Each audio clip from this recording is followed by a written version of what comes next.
Hello guys and welcome back to MPTV. I'm Sydney and I'm sitting here today with the one and only Jackie Coon. Yeah, woo! So today we're going to just sit down and be chatting about everything in her career and everything that involves makeup. So, Jackie, do you want to just jump into things? Okay, yeah, let's do it. Let's do it. All right, so we always ask this, but I think it's pretty imperative to start the conversation of how did you first get involved in makeup? Yeah, okay. So with makeup, it actually started even before makeup, even before I considered makeup as a job whatsoever. I was always involved in art. I was a painter. I sculpted all through high school. Went to college to be an art teacher. I went to NIU for 2 years and then went, I can't do art history. This is terrible. So no. A little switch. Yeah, so switched it up, left NIU, but then discovered that I really liked doing hair. So went to cosmetology school, and actually it was cosmetology school that really opened the door to makeup. So I was in the suburbs of Chicago, going to some podunk farmland cosmetology school. And one of my teachers there had Makeup Artist magazine. And I remember to this day, just like kind of on a break, flipping through the magazine, discovered it was the Narnia edition. Ooh. And I remember to this day being like, oh my God, this is really cool. Like, it's not just beauty, and it's, that aha moment of like, oh, yeah, they do practical effects and they do hair applications, and there's so much more to what you just see on the big screen. So it was like that aha moment of the Narnia edition. And actually wanted to, I think I was only maybe a month into cosmetology school too, and wanted to withdraw from cosmetology school, leave to LA right away. I found cinema in the magazine as well. Wanted to just leave, and my parents are like, Jackie, you need to finish something. They're like, let's start here, let's go to the next step. Yeah, really think you should finish cosmetology school, hang out, save some money, really make a plan. Right. So I did. I finished cosmetology. I am licensed in Illinois. And then after that, stayed with my sister for a little while, waitressing for a long time, not even really doing hair, but waitressing. To save money. To save money, exactly. To make the move across country is really hard. It's a huge deal. It's a big step, right? I didn't know anybody out here. It was, okay, I'm going to school. Like I said, I picked cinema.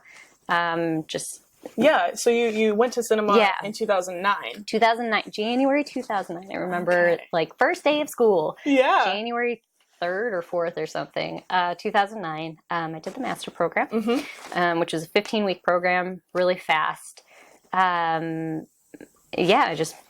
made the jump, made the move. But sorry, I ramble and then I lose it. No.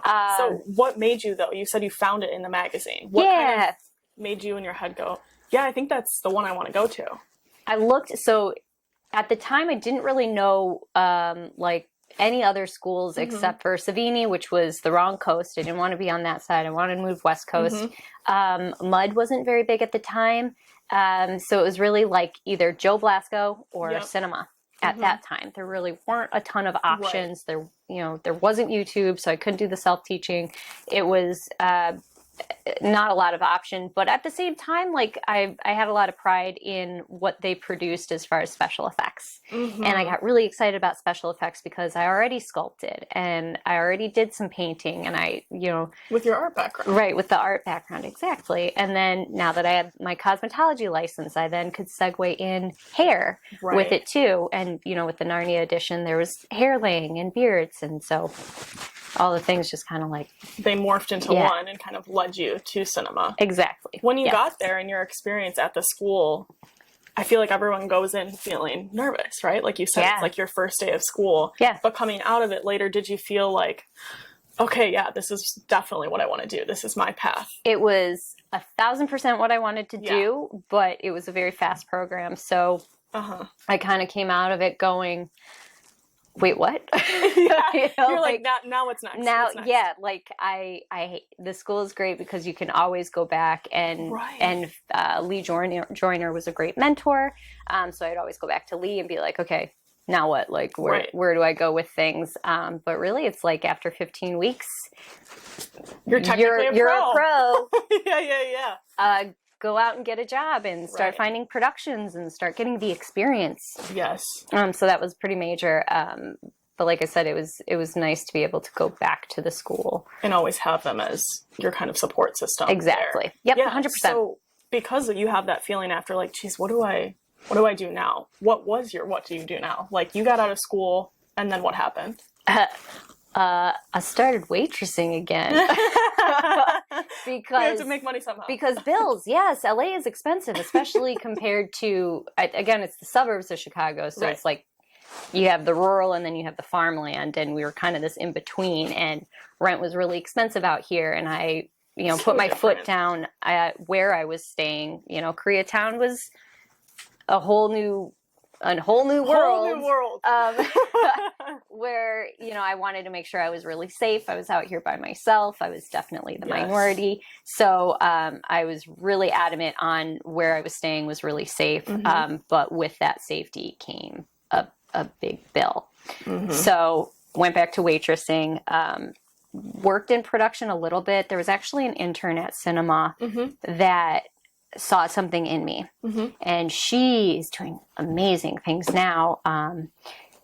But she brought me in. She really liked my hair work. She really liked my beauty. And then we were going to get into special effects a little bit, but she was kind of my turning point to really get me on set, get me in productions. I didn't have a car. She came and picked me up. Like, she saw the light and she ran with it. Yeah. So she was a very good person to have on my team, and really got me into the productions, music videos specifically. We did some cool so music. you kind of started with started with music videos 100%. Like, they were fun, they were quick, they were one-dayers. The money was enough kind of thing. And with the one-dayers, I didn't have to worry about missing the day job. Right, to keep it afloat. Yeah. And with her, you said you kind of started with beauty and hair stuff. Yeah. But you now do a lot of special effects stuff. So where did that, veer? Or when did you start saying, I want to do both? Well, I always wanted to do both. Yeah. I was always there. Confidence was a struggle. Definitely. You come into this world, and being a tiny Midwest 4'10" girl went, maybe I can't do this. Maybe monsters aren't my thing, kind of deal. But I still had a passion, but I had a different passion. Like, I liked most effects girls. They're really into the horror. Yeah. And I liked the horror, but you could ask me some of the traditional horror characters, and I'd be like, I don't know. But I was a Del Toro fan, Guillermo del Toro. And his films, one of my favorites was Pan's Labyrinth, and I saw that actually before I even moved to LA, and that was a whole which actually segues into some cool things now too. But I love Del Toro, so it was more of the passion of effects in the art form, right? In the sculpting, in the painting versus the blood. Yes. I wanted to create the characters and the creatures, not the whole process. Yeah. The gore is cool, but I liked that I could incorporate beauty with hair with the effects. So I wanted it all. I actually remember a point too in school where, for union purposes, I know, I was told, well, no, you have to choose. Do you want to do hair or you want to do makeup? And I was like, I'm not choosing. I'm doing both. Right. You're like, I could do both. Right. You can do both. You can't for union, which is part of why I'm not union part. But I was like, I'm going to do it all. I have fun with, point A, light casting technically to sculpting to application to the beauty and the fine tuning, those little touches. Right. And if you have a piece in all of it, it's really this big accomplishment at the end to see. Ideally, come to life, 100%. Right? Ideally, yes. I don't do a lot of the start to finish now, but I like to have my fingers in the concept. Process. Yeah. Yes, the whole process. Exactly. Okay, so since you kind of started, I guess, with beauty and hair. For sure. But you also do special effects right now. In your day-to-day, and I guess in this time, do you do hair, beauty, and special effects? Like, what are you doing at the moment? I am definitely doing it all. Any job that I can take that has special effects, though, I'm going to shoot for that a little bit harder. Yeah. I mean, the beauty and the hair, they're your bread and butter, right? Everybody needs a little bit of it. You can definitely work that in on a production. But if it's a production that's asking me to do some kind of prosthetic application, and especially if I can stand behind the creature, the character, the concept in general, I will jump in 2 feet, just go full throttle. Yeah, it's fun. Well, because there's more art to it, right? You get to, like, beauty, there's not typically a challenge there, and it's just you're enhancing somebody, their features that they already have, right? Exactly. So with special effects, though, with the creatures, with the monsters, you get to play, you get to paint, you get to sculpt in a sense, whether you're Which goes sculpting back to your roots, like the whole art background. 100%. Yeah, so I don't paint on canvas anymore. I paint faces, I paint monsters. It's a whole different art form, and 100%. I think that also leads us to kind of our last interviewee, Sydney, and who we know that you work so closely with, and is your man. Yes. Sydney's my guy. There's always 2 sides to every story. We've definitely heard his story, but we want to hear your side of the story. I don't know if he does. No, I'm just kidding. Okay, so yeah. But it's like, what is it like for you working with him and you guys being able to do this thing as a team? So what's actually really cool about Sydney is confidence is not an issue for him. He's got this energy and this drive, right? So as I was telling you before, like with special effects, I didn't do it as much because I didn't feel that I knew what I was doing. I came out of school and it's like, okay, yeah, you're supposed to be a professional. Go create, go build these monsters. And I was like, I don't know what I'm going to do, right? Yeah. So I actually, 5 years after school, met Sydney 5 years ago. So met Sydney, and we actually met on a dating site. Met on a dating site, and it was like, oh, you do makeup. And he posted about, he did makeup and he was a special effects makeup artist. And I was like, well, that's really cool. I remember really wanting to be a special effects makeup artist. Like, let's chat. I was like, I do makeup. It took a solid year after being with him to even call myself a special effects makeup artist. I was a makeup artist.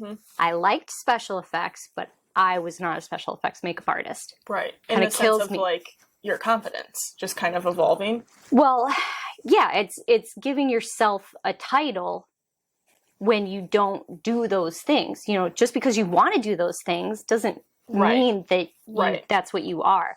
So it kind of kills me when students come out right out of school and they're like, no, I'm a special effects makeup artist. I'm like, you just came out of school. You want to be one. You have the education there. Yes. Let's get some experience before you give yourself that title. Right. Some straight out of school actually could. They're super talented. They have the art background. Even with my art background, the painting, the sculpting, everything, didn't take on that title for a solid year. Being with Sydney. So 5 years after school, met Sydney. He's self-taught. And like I said, confidence is no issue with this guy. And he was like, well, no, you just do it. No, there's a whole process. Like, you have to, do the prosthetics and, really know the glues and really know how to layer the paints and the pigments. And no, you just do it. Just do it. And that was always his thing. Just like, stop thinking about it. Just do it. And then I would watch him and I'd go, yeah, I totally know what I'm doing, and watch him and do it better. So no, he's great. He's amazing, actually. But he got me into special effects out of school, and the confidence, and reassured that, no, I do know how to apply, and introduced me to some products that he learned about just chatting with people. Right. And I didn't have that had the drive, I had the want, and the education. Yes, but I also had the fear. Yeah. And he would just go out and talk to people. Right. He became good friends with Doug Jones, like not like that, but you know, just chatting. Like he just talked to him, and all of a sudden they're best buds. And Doug's been a really good part of our lives now as well with special effects, which actually goes back to the Pan's Labyrinth thing. That Doug is the fawn and the pale man, so I was like, oh, that's full circle for you. fun. You know, That's I was great. a Del Toro fan. I didn't even know Doug. Yeah. But then Sydney chit-chatting with Bill Corso and, you know, all these big names, or just like kind of shooting the shit with our effects guys, you know. Tanner White's a good friend, Lawrence Mercado, Dan Gilbert, which I know Sydney really aspired to, but he just chats with these guys and got involved with learning products and learning how other people do things that are effects artists.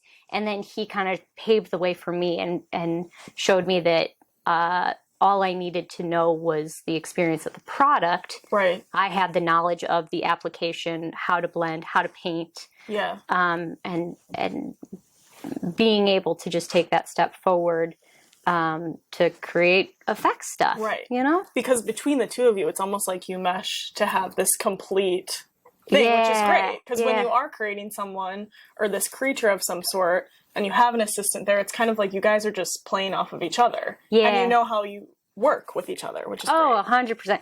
Which is funny, though, because we do things very, very different. You know, I have a school background, and so we were taught to do certain things in a certain way, and this is how it's done. And then you have Sydney, who's almost the rebel, and just do it. Just what are you thinking about? Yeah. But if you watch any of Sydney's YouTube, too, sometimes you see it, but I'd say 9 times out of 10, it's me finessing the hair, any hair that's on it, and me finessing under eye, because that goes into my beauty background, and Sydney can, and he will, but usually it's like, can you just do this?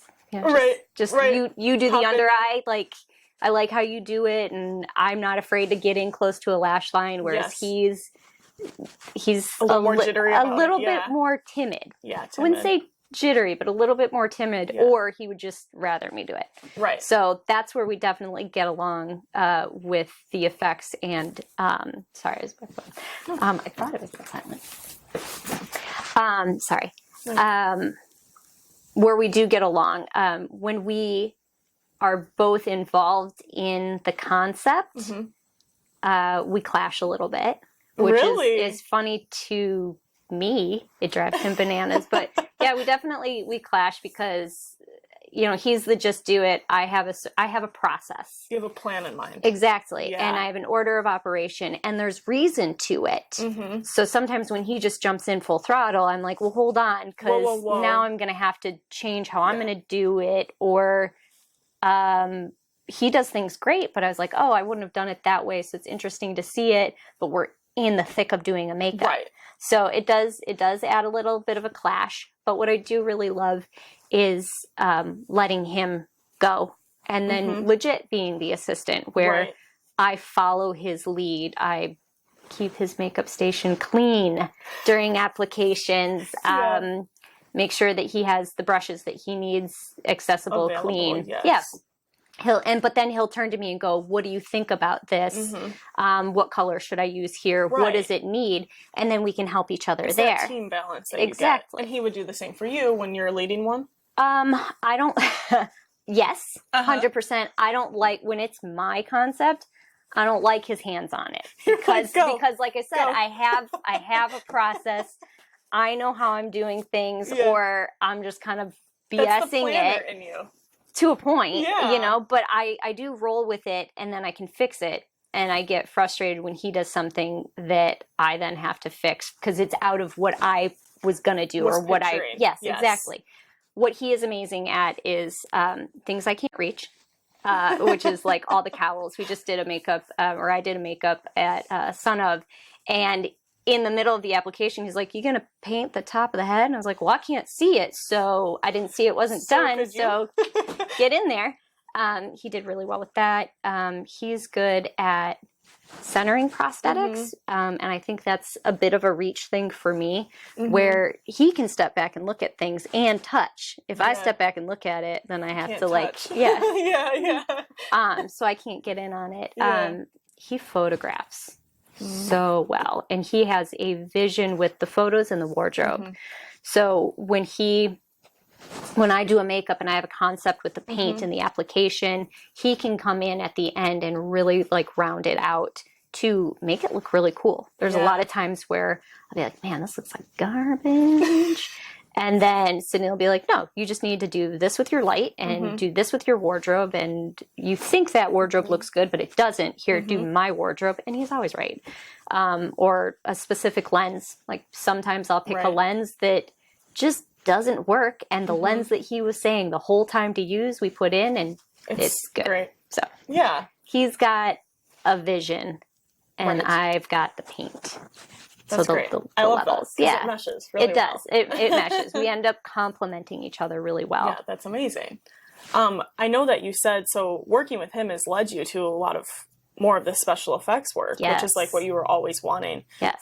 But besides meeting Sydney and working with him and dating him now, what do you feel like was another point for you in your career? Was it a specific job maybe, or you had gotten on a certain set and you kind of had your, like, this is going to push me forward? Or like, I really feel like I'm doing what I want. Like it kind of veered your path a little. Yeah. Well, being with Sydney and putting out, I hate to say it, but Instagram, social media connection has been helpful. And I connect that to one job that I did get on my own. Yes. You know, a lot of times Sydney's busy and he'll pass me work, which I'm grateful for. But I did have a job with a short film called The Nino that I was brought on just for a day, honestly, for special effects, because this film is a lot of CG. It's all CG, but they needed me to beat the shit out of one of these guys. And so they're like, well, we have a makeup artist. She's been doing the beauty, but we need blood. Some special effects. Right. Yeah. So can you do that? And the segue there is that he found me on Instagram and contacted me on Instagram. So that was a really good turning point, because it was like, yes, I can do special effects. Yeah. And I got this job, you know, through showing your work. Yes, exactly. Yes. Which it all segues back to Sydney pushing me, but he was not the connection to this job. No. So that was good. It led me to another job that I actually got to department head and bring in a team, which Sydney was on the team along with Roxanne Pike. Who was on my team? Well, Trisha Heel was on it. Shelby Pattinson was on it. But I got to department head a team for the same director, and that segued into another big project that actually another CG product with an artist called Ghostmane that should be released soon. I got word that it was finally done a year later, but yeah, it'll be good to see. That's great. But so it started with the one job with effects to, you know, owing the director kudos and thank you, right? For bringing me back again. The next one, through that connection, exactly. So you have worked with him multiple times now, which is great because it led to other projects. So what is his name? Oh, sorry, Miguel Ortega is the one that contacted me. He's a director, producer, and an amazing CG educator. Yeah, he actually teaches at one of the schools in Hollywood as well. That's awesome. Yeah, he's awesome. And we also know that you have worked on something called Cages. Ooh, yes. Yeah, let's talk about that. What is it? Okay, so Cages actually goes way far back as well. So Cages goes back to the music video days. Band called Wolf and the Wonder Show. CJ Barron and Ben Romans are essentially the band. They are the band. But I got brought in to do this Victorian, beautiful look for their Cages music video that I actually recently tried to go find to show somebody, and I can't find it. And I think it's because, well, it segues into current 5-6 years later, they have a theater production called Cages. And it's, for them, it stemmed from that music video. And their artist brains just escalate, like they just came up with this amazing concept. So Cages is an immersive bar downtown LA that transitions on Thursdays and Saturdays currently, transitions into a musical experience. Oh, how cool. Like it's insane to discuss, but it was a thing long coming. We filmed holograms. We filmed a lot of visuals for screen, but it's also a live performance. There is a cast. It is a small cast, primarily silhouetted, but they're in the immersive bar area. And that cast I had to teach their hair and makeup to. Then they walk you back into the musical experience where CJ is actually on stage interacting with a hologram that we had previously filmed, which is beautiful. And I did all the hair and makeup for that. And then if you do go see the show and you don't look close, Ben Romans is up in the corner and he's orchestrating the whole thing. He's doing all the music. So everything is live except for some of their CG tricks. And I guess she's technically not a hologram. I forget what you call it, but she's not quite 3D. It's just a trick of the like a screen. optical illusion almost. Yes. Yeah. But the way they have lined everything up is perfect. It is beautiful. Oh, wow. I want to see it. I would say what drove me nuts is it took us so long to be able to see the performance, and we would have the music while we would shoot, but then I'd be like, but I want to listen to the music now. You know, I want to hear it again. Like, where is it? So now we're finally getting to hear the music. Yes. Personally, I would love it to be you could find the music more easily. Right. You know, I want it at my fingertips kind of thing because it's so good. It's so good. I'm a fan. I'm a little biased, but I'm super into it. So Cages, downtown LA. And then the bar is called Chemist, downtown LA, because the bar is always there. Right. Show nights is where the bar becomes immersive, and then the theater. That's awesome. Yeah. So, it's so good. Because of all this stuff that you have been doing, do you feel like that initial, I mean, obviously, but when you first got out of school and you were like, oh my gosh, now what's going to happen to like your life now? I mean, what would you tell your younger Jackie at that moment? There's a few things. One is, even with all your background, you don't know everything. Like, just open up and listen kind of thing. I was so gung-ho on proving myself that I didn't listen quite enough. So I would definitely do that. The biggest one actually was, if a job comes to you, just take it, right? Yeah. There will always be a waitressing job. There will always be a bread and butter job. Just say yes. It segues into, I got a call 5-ish. It was before Sydney, so 5-6 years ago, maybe more, whatever. Got called to do beauty, hair, and makeup on The Walking Dead. And it was a friend connection, but it was down in San Diego for 3 days, 6 years ago, because I had Lincoln, my Frenchie, down in San Diego for 3 days. And I was like, okay, I have to figure out what to do with Lincoln. And I'm waitressing. It's only 3 days, but if I don't get a shift covered, I'll lose my day job. And I can't do that because bills. Right. So I said, hang on just a minute. Let me just get this shift covered. And I got it covered in 10 minutes and the job was gone.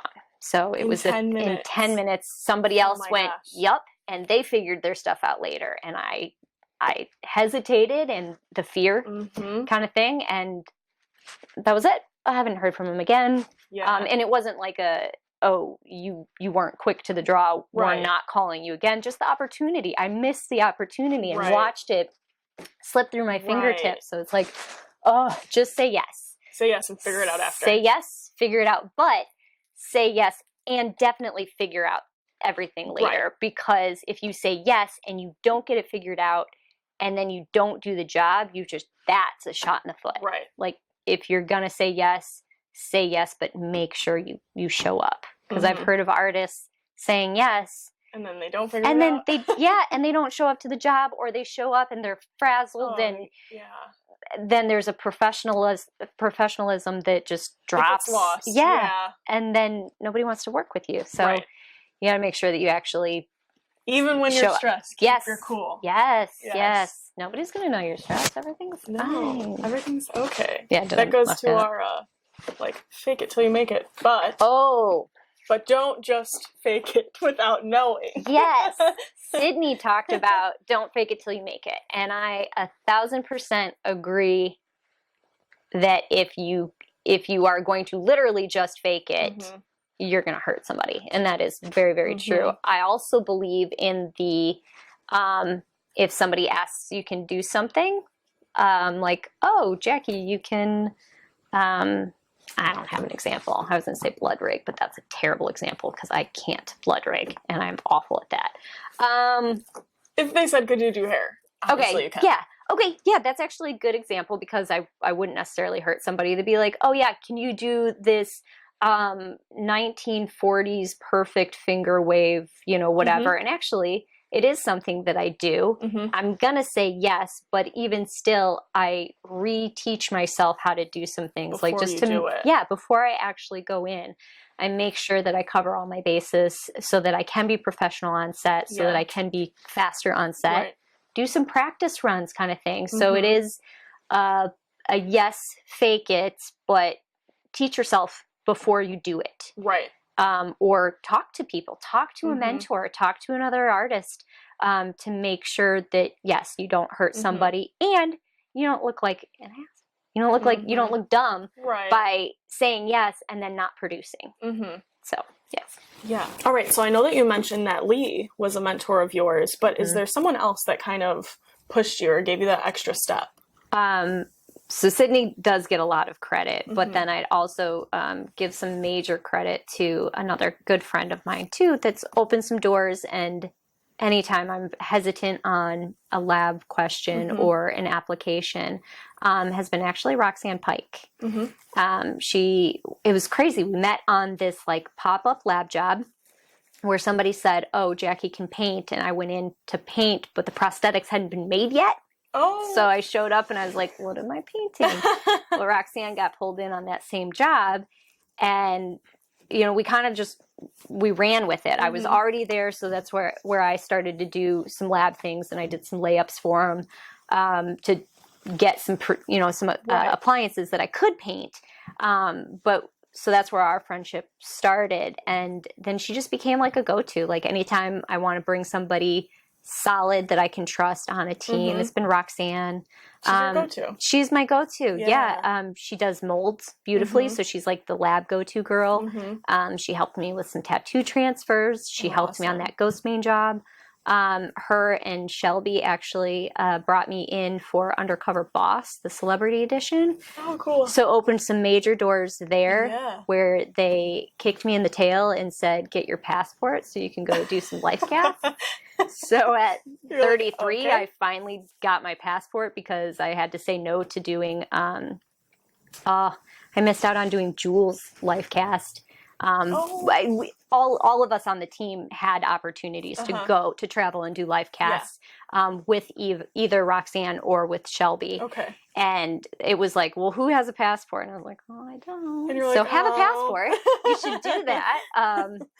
Immediately after I got my passport, and then it didn't matter for a little bit. But she opened the door where we got to work on Adina Menzel. I got to work on Deion Sanders. We did his life cast.